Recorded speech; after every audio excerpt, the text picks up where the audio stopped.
Hey everyone. So this is my third attempt trying to film this video. I've been trying every day for the past 2 days. 1, 2, 3. And it's really hard for me to talk in front of the camera. I've been playing harp since I was 8 years old, and I've had performance anxiety on and off since then. I've obviously gotten a lot better at performing in front of people. Now it doesn't bother me. I have no anxiety performing in front of everyone. Everyone gets nervous, but it's just talking on camera kills me. This is really uncomfortable for me. But that being said, I think it's really important. I want to talk to you guys about a lot of stuff. So the only way to get better is to do it. So here I am. So I started playing harp when I was 8 years old, and I've struggled with performance anxiety on and off since then. In high school, I played in the orchestra. That stuff freaked me out, but I got through it. My performance anxiety really amped up when I got to college. And I think that's because I tied my identity into being a harpist, whatever that means. So anytime I had a performance, my identity as a harpist was tied into that. And if the performance didn't go super well, I would take it really hard and get super frustrated, super upset, and be like, why am I even playing harp? I'm a failure at being a harpist, whatever that meant. So I did have some bad performances in college. Some of them were worse than others. This is one bad one, but it still gives me PTSD and nightmares. If you're someone who bombs a performance, don't run off the stage crying, please. Please. I've seen it. We've all seen it. We've seen people run off the stage crying. And the good thing is that I don't remember who did it. I don't remember your name. But I do remember that at some point it did happen. So if you make a mistake or if you completely bomb a performance, I would say do your best to just exit gracefully. And that's happened to me. I had this concerto competition at my school.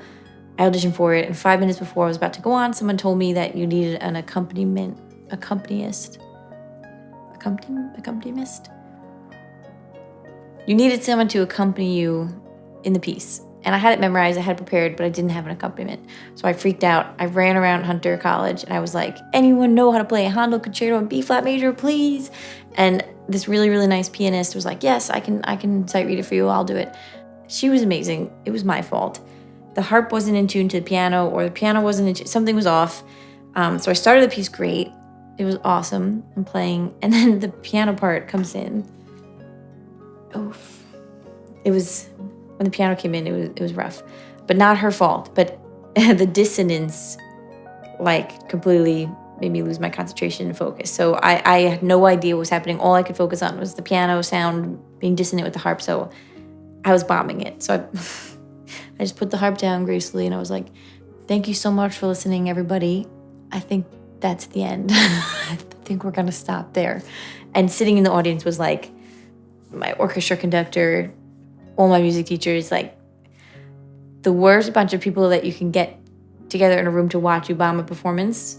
They were sitting in the audience, front row. So I was like, this is great. This is not just an anonymous bunch of people who just wandered in, let's listen to some harp. These are people who know what I'm messing up on. They know me. So I put the harp down. I was like, thank you, everyone. I think I'm going to stop there. And I just got up and left.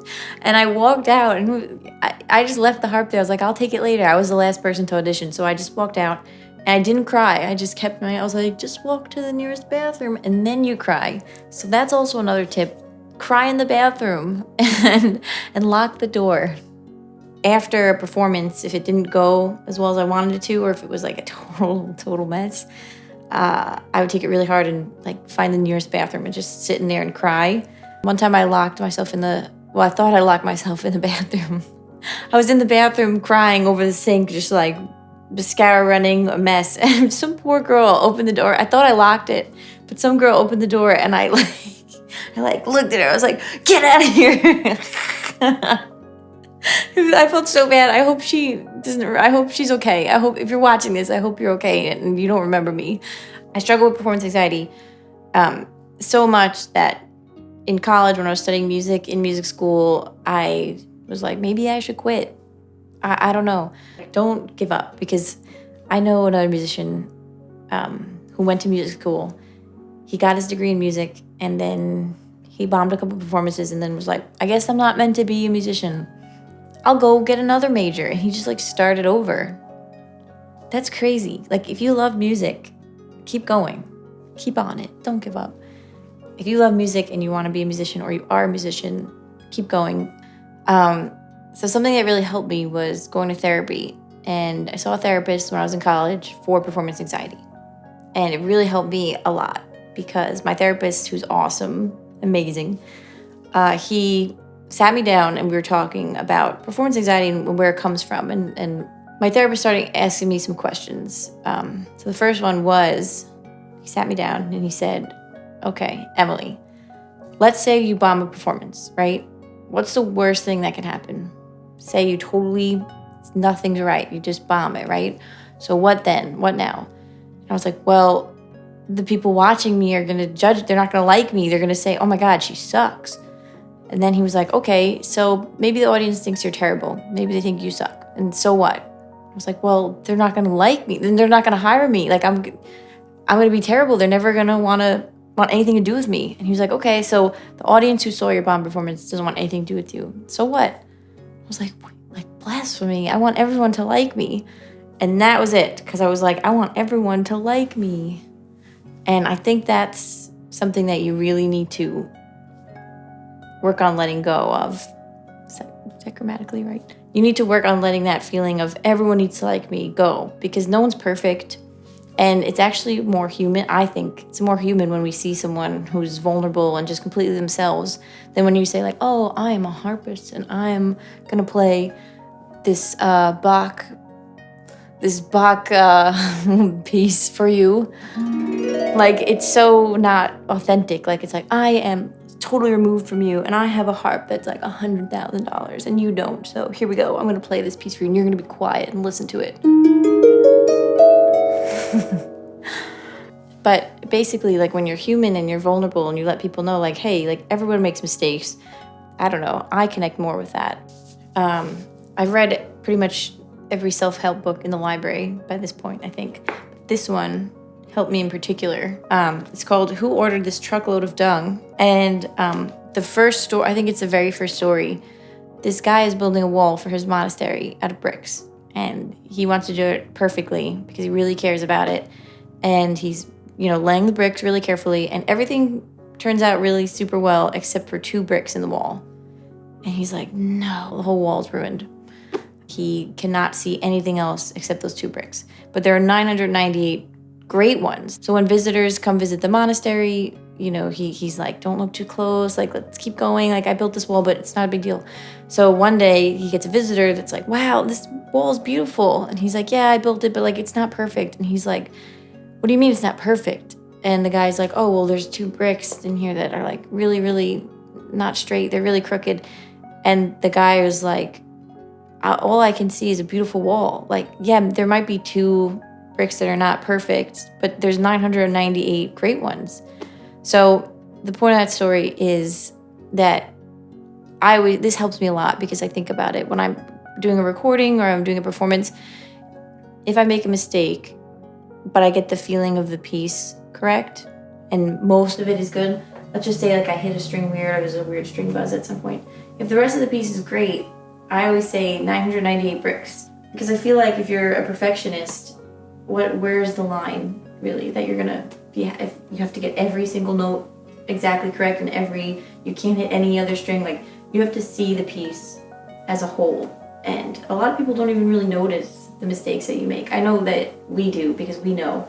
But most of the time, like in a performance, if I make a couple errors and I'm like afterwards with my friends, I'm like, oh, that was so terrible. They say like, we didn't notice. And maybe they're just being nice, but still, I think, to see the whole picture is really important and not focus on the 2 bricks that may not have been perfect, just focus on the whole wall. In one of my self-help books, it explained that there are no wrong notes, just interesting ones. And that helped me a lot because I was like, I'm not playing wrong notes. I'm just playing interesting ones. If you don't like how it sounds, that's on you, buddy. So that really, that was a major one that helped me. It can really help your confidence and help you be more confident when you perform. It's really just about changing your mindset, I think. And realizing that not everything has to be exactly what's written on the page, so perfect. We are perfect. And that's like, there's a stereotype of harpists being so great, like so perfect and like posh. But like, look at me. Okay. If you change your mindset and realize that it's really not about you, but it's about the music, it helped me a lot to realize that, hey, not everyone's looking at you. Not everyone is like judging you the whole time. Like, did she make a wrong note there? Just have fun with it. Do your best. That's all you can do. And if you f up, you know, exit gracefully, I guess, and then try it again next time. Everyone f up. Everyone learns. Well, not everyone learns from it, but everyone makes mistakes. And the important thing is to learn from them and grow from them. How can you grow if you don't mess up? Because at the end of the day, we're musicians. We love performing. So we should love it, really. We shouldn't be like, I have a performance. I have a performance. I'll have to talk on camera. I guess that's it. Yeah. Do your best.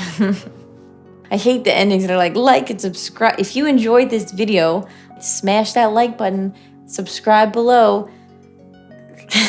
I'm gonna be doing this more. I hate talking in front of the camera, but I think it's helping. I think I'm getting a little better. This can be like a social experiment. Like, how does she get better talking to the camera? How does she fix her performance anxiety in real time? Follow this series and we'll find out together. Goodbye, everyone.